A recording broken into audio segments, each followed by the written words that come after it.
안녕하세요. 저는 올해로 62살 된 여자입니다. 어렸을 때 라디오 너머로 들려오던 나긋나긋한 말투가 정겨워 매일 들었었는데 오랜만에 듣다 보니 저도 제 사연을 신청하고 싶어졌습니다. 참, 제가 제 인생을 돌아봐도 어떻게 숨쉬고 살아왔나 생각이 드네요. 어렸을 때 저희 집은 정미소를 했었어요. 정미소라고 하면 벼나 보리 같은 곡물들을 가공하는 곳이에요.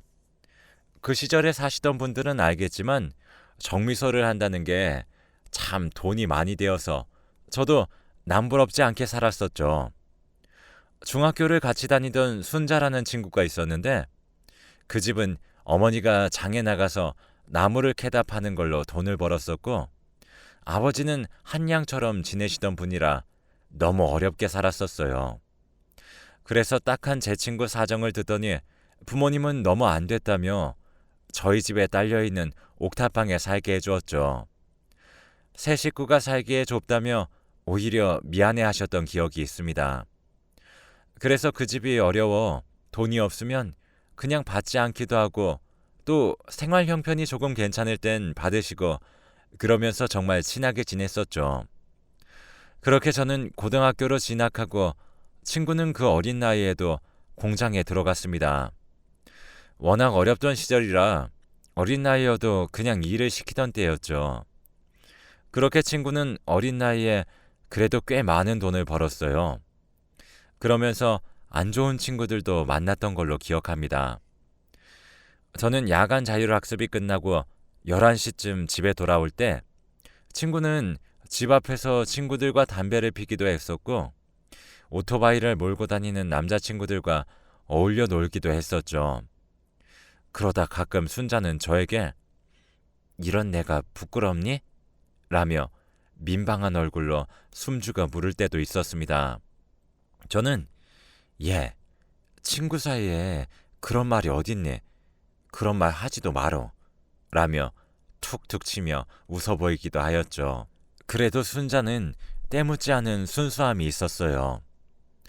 어느 날은 기말고사 시험을 준비하던 저에게 손수 싸온 도시락을 주며 예, 이거 먹고 힘내. 내가 못하던 공부 네가 다 해줘야 한다. 라며 쪽지를 써서 챙겨주던 날도 부쩍 있었죠. 또 어떤 날은 본인에게는 비쌀 텐데 필기도구를 사서 우편함에 넣어놓고 쏙 숨는 날도 있었습니다. 그런 친구가 있다는 게 저는 오히려 더 행복했습니다. 그렇게 저희는 더 가까워졌고 저는 간호전문대학교를 들어가게 되었어요. 친구는 공장 일이 너무 힘들다며 투정 부리더니 제가 대학교 2학년이 되던 해에 결혼을 했죠. 저희 부모님은 친딸이나 다름없다며 비싼 냉장고도 선물해 주셨습니다. 친구는 얼떨떨해하며 받아도 되나 고민하고 있었고 저는 그런 친구의 마음을 읽고는 아빠는 그런 걸 뭘 물어. 그냥 딱 갖다 줘야지.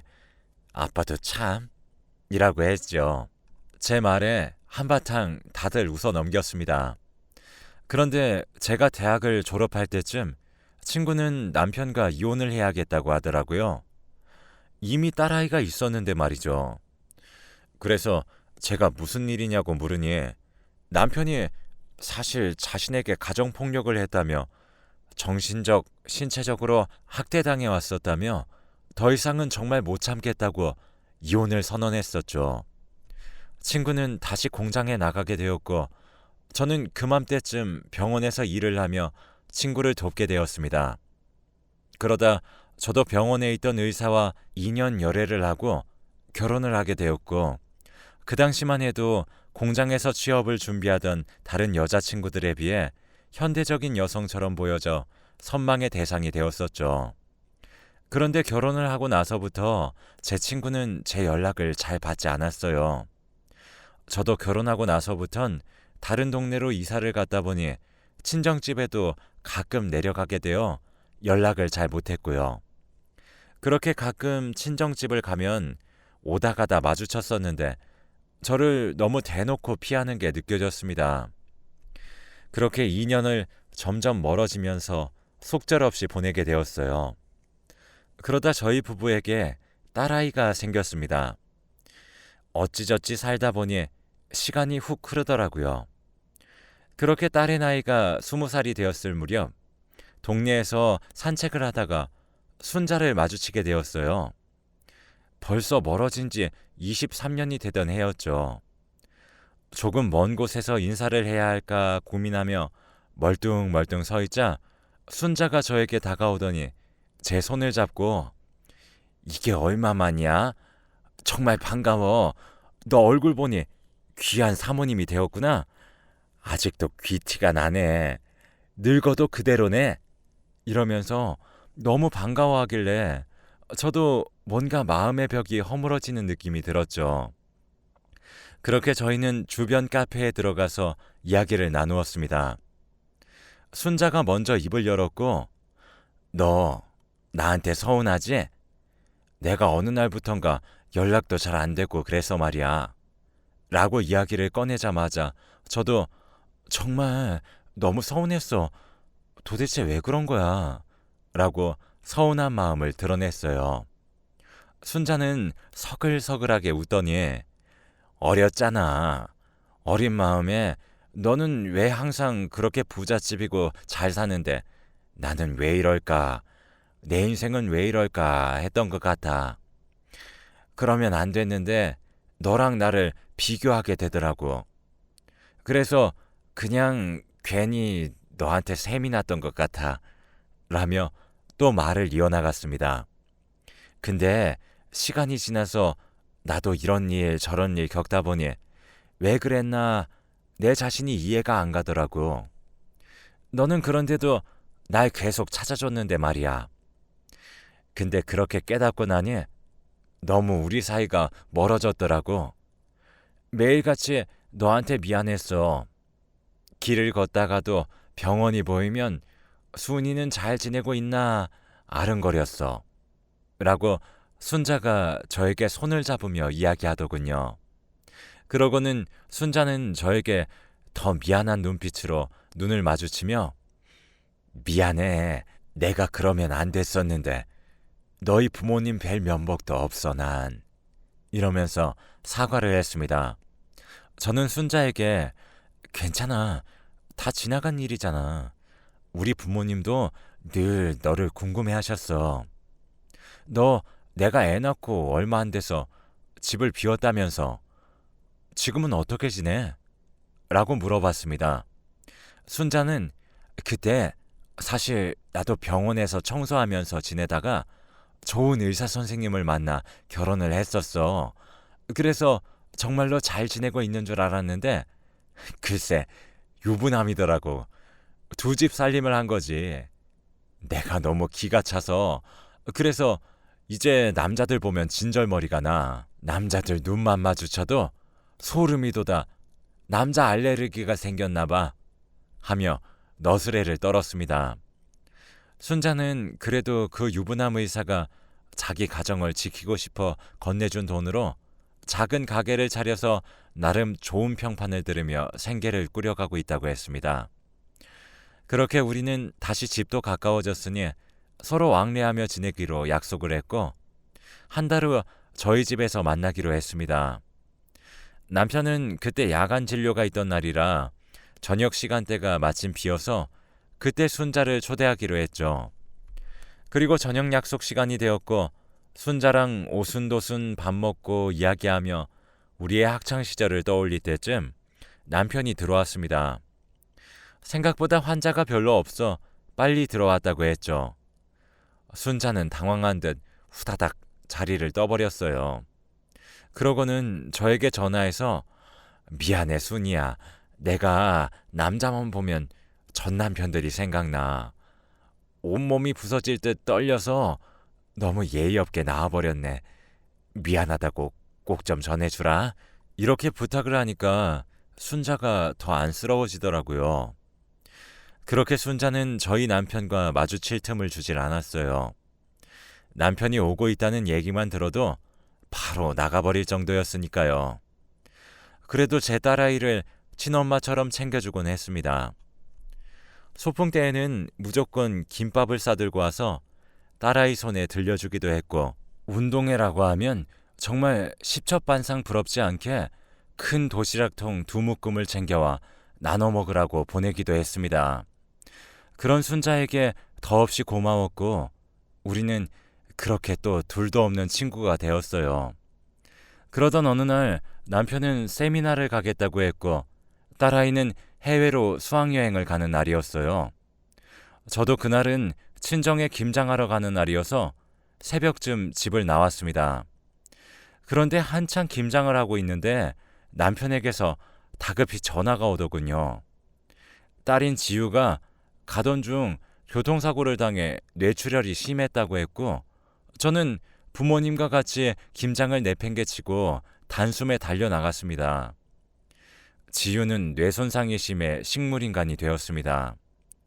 의사들은 워낙 크게 머리에 타격이 심했던 터라 어떻게 될지 모르겠다고 일단은 기다려봐야 한다고 했어요. 그렇게 10년을 지극히 병간호를 했네요. 저보다 더 심한 건 순자였습니다. 순자는 가게도 다른 사람에게 맡기고는 지우에게부터 병간호를 해주었는데 너무 의지가 되고 고마웠어요. 어쩜 저렇게 사람이 변하질 않았을까 싶었죠.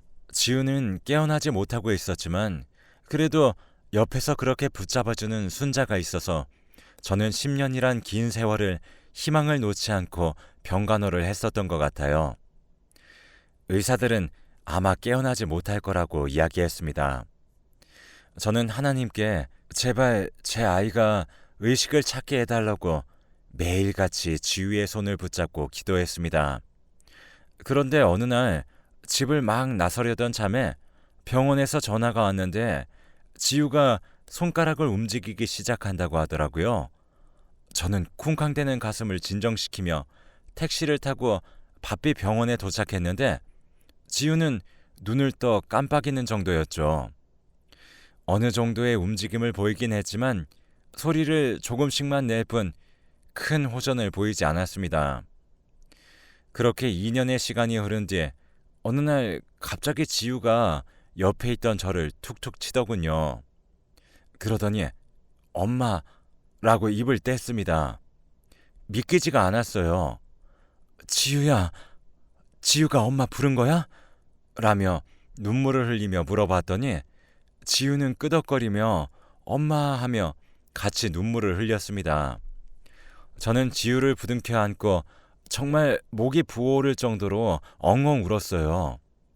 지우도 엉엉 울더니 울먹거리며 순자, 순자 반복하더라고요. 그래서 무슨 일이야? 순자 이모가 보고 싶어? 이모가 정말 좋아하겠다. 매일같이 널 간호했어. 지극정성으로. 놀라 자빠지면 어떡하니? 라며 휴대폰을 집어드는데 지우가 휴대폰을 쳐내버리더라고요.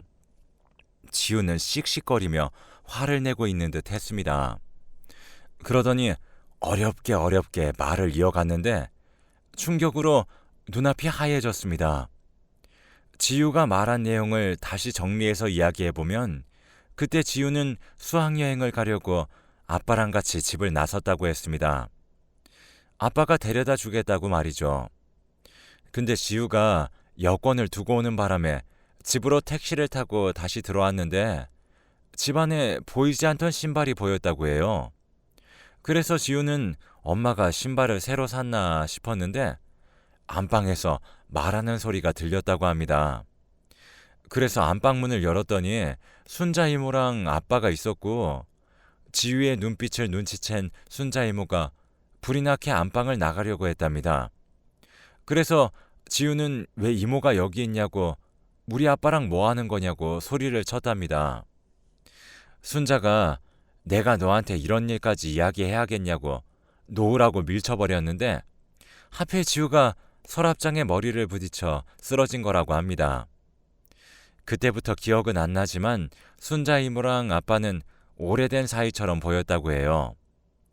저는 지우의 음성을 녹음한 뒤에 남편과 순자를 불러 음성을 들려주었습니다. 남편은 당황해하며 무릎 꿇고 빌었지만 순자는 뻔뻔한 얼굴로 저를 쳐다보고 있더군요. 제가 순자에게 쏘아붙였습니다. 너 나한테 할 말 없어? 너 때문에 우리 지우가 그렇게 된 건데 넌 나한테 할 말 없니? 라며 악을 질렀더니 순자는 저에게 오히려 너 교양 있는 여잔 줄 알았더니 어디서 소리를 지르니? 귀 떨어져 나갈 뻔했다. 왜? 이 세상 행복이 다 너 건 줄 알았어? 라며 팔짱을 끼고는 저를 위아래로 훑어보더라고요. 저는 순자에게 네가 어떻게 나한테 이럴 수 있어? 우리 지우가 널 얼마나 따랐었는데 너도 자식 키우는 입장에서 지우가 그렇게 됐는데 어떻게 모른 척하며 내 곁에 12년을 아무렇지 않게 붙어있을 수가 있어? 라며 울부짖었습니다. 순자는 저를 보더니 너랑 네 남편이 인연이 아니었나 보지. 인연은 따로 있는 법이거든. 그러니 사실 지우도 이 세상에 나올 애가 아니었나 보다 했었어. 솔직히 그때 죽을 줄 알았거든. 깨어날 줄은 상상도 못했는데 생명이란 게 참 끈질겨. 한순간에 얻어진 건데 끊어질 때까진 80년, 100년이나 걸리니 말이야. 라며 코웃음을 치더라고요. 저는 이게 무슨 이야기인지 모르겠더군요. 이해가 잘 안 됐습니다. 인연 타령은 뭐고 지우가 원래 세상에 나오면 안 됐다는 말은 또 뭔지. 그래서 순자에게 너 그거 피해의식이야. 네가 그렇게 각박하게 살아와서 세상을 그렇게 보는 거 아니냐? 나랑 남편은 너 없었을 때 얼마나 잘 지내는데 나밖에 없는 사람이었다고 네가 꼬리친 거 아니야? 라며 물으니 순자는 또 코웃음을 치며 네 남편 내 가게 단골 손님이었어. 잊었나 본데 너네 남편 병원이랑 가까워서 손님으로 만나게 되었어. 그런데 어쩌다 보니 서빙을 하던 중 네 이름이 나오는 게 아니겠어? 단순히 네 남편인 걸 알았지. 그날 밤 여태 내가 살아왔던 인생들이 스쳐 지나가더라. 라고 말을 하며 제 남편을 쳐다본 뒤 순자가 다시 말을 이어갔습니다. 그날 밤 하늘을 보며 기도했어. 왜 순이만 그렇게 행복한 인생을 사냐고. 근데 그렇게 밤새 울며 하늘에 대고 하소연을 했더니 하늘이 나에게 말을 거는 것 같더라고. 그 행복이 내 것이 될 수도 있지 않겠냐고 말이지. 그래서 나는 곧장 너희 남편 병원으로 갔어. 그러면서 진찰을 해달라고 했지. 근데 날 보며 흔들리는 게 보이더라고. 내가 집안은 못났어도 얼굴 하나는 끝내줬잖아. 너보다 몸매도 얼굴도 훨씬 괜찮았잖아. 그래서 인기도 많았고 네 남편 너무 쉽게 나한테 넘어오더라. 어떤 날은 가게 앞에 서서 기다리기까지 했다니까 하며 하하 웃는 게 아니겠어요. 그러면서 순자는 재밌다는 듯이 또 말을 했습니다. 그렇게 지내다 보니 너랑 공원에서 마주치게 된 거고 넌 이미 나랑 네 남편이 어떤 사이인 줄도 모르고 너무 순진하게 다가오더라. 그 상황이 나에겐 너무 웃기고 재밌었어. 너도 별거 아니구나 싶더라고. 다 가진 것처럼 보인 너도 사실 별로 가진 것도 없는 것처럼 느껴지더라. 내가 우월해 보였달까? 고소하기도 했어. 뭔가 지난날의 나와 네가 바뀐 느낌이 들었거든. 그렇게 이야기를 이어나가던 순자는 저에게 선전포고를 하듯 이야기했습니다. 이제 이 집 주인은 나야. 그러니 나가줄래? 이 집도 차도 의사 남편도 다 내 거라고 하면서 저를 쫓아내듯이 밀어냈습니다. 저는 쫓겨나면서 거칠게 뿌리치며 네가 나가라고 빌지 않아도 내 발로 나갈 거야. 너 이 집이 그렇게 탐났어? 의사 남편 한 번 더 두고 싶었니? 그렇게 타고 다니던 그 차가 그렇게 탐났어? 가질 수 있으면 가져봐. 라며 절대 모를 말을 남기고 나와버렸습니다. 남편은 순자의 뺨을 치고는 저에게 달려와 바짓가랑이를 붙잡으며 자기가 잘못했다고 미안하다고 빌었습니다. 지우를 아빠 없는 딸로 키우면 안 되지 않겠냐며 정말 한 번만 용서해달라고 하더군요. 자신은 저 여자가 꼬드겨서 그냥 혹한 것뿐이지 절대 마음 준 건 아니라고 말도 안 되는 말을 장황하게 늘어놓았죠. 저는 매몰차게 발로 차버리고는 이혼 서류 보낼 테니 준비하라고 했습니다. 저와 지우는 제 친정 부모님 집에 가서 지냈고 저는 이혼 서류를 보냈습니다. 집 앞에 매일 와서 무릎 꿇으며 저희 부모님한테 죄송하다고 울고 불며 매달렸습니다. 그러던 어느 날 지우 병원 검진을 받고 돌아오니 또 문 앞에 남편이 있더군요. 지우를 얼른 들여보내고 남편에게 말했습니다. 이틀만 더 시간 줄 테니 이혼 서류에 도장 찍어서 우리 변호사 측으로 보내 라고 이야기할 때쯤 순자가 나타났습니다. 순자는 남편을 일으켜 세우며 당신 정말 제정신이야? 왜 이런 여자한테 이렇게 매달리는 거야? 얼른 집에 가자 라며 남편의 손을 이끌더군요. 남편은 다시 한번 순자를 밀치며 제정신이야? 나 이 사람 없으면 못 산다고.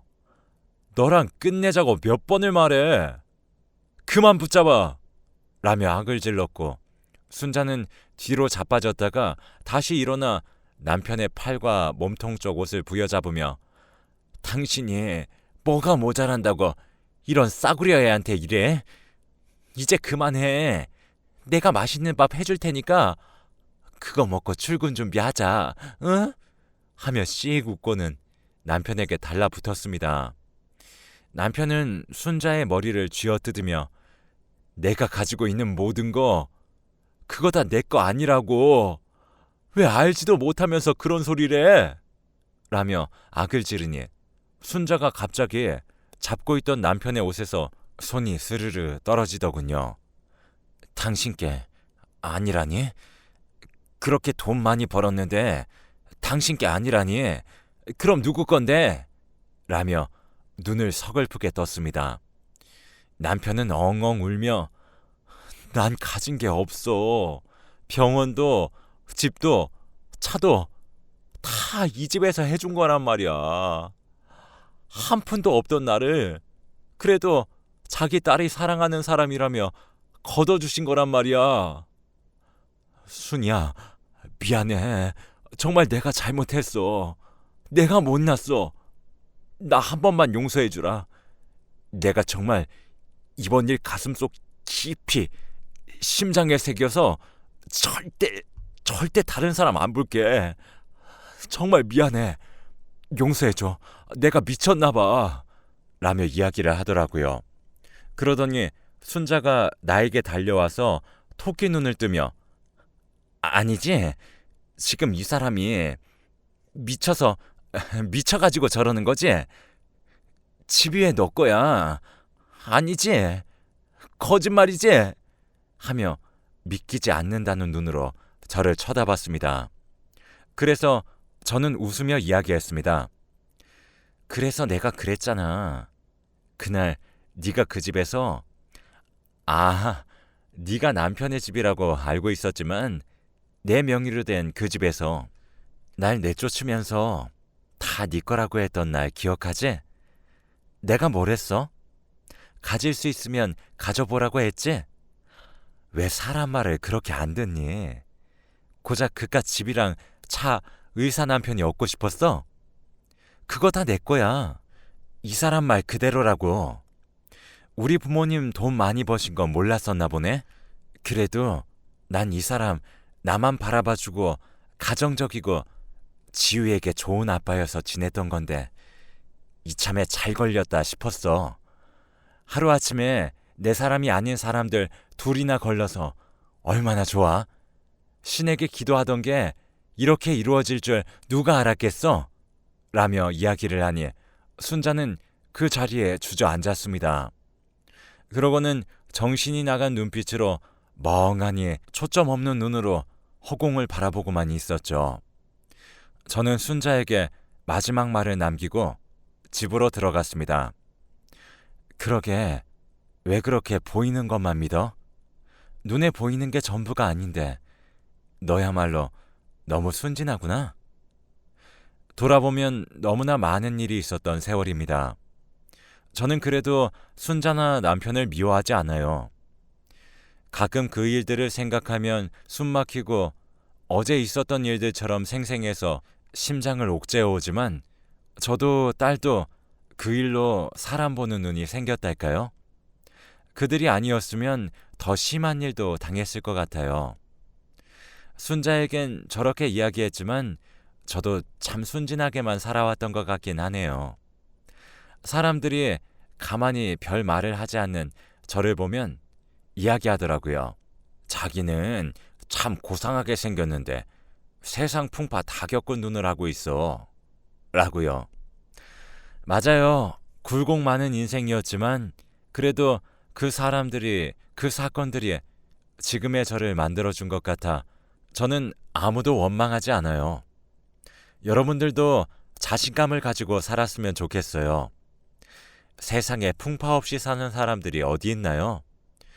그런 일이 생기는 게 문제가 아니라 그 일을 어떻게 넘기느냐에 따라 어떤 사람이 될지 결정되는 것 같아요.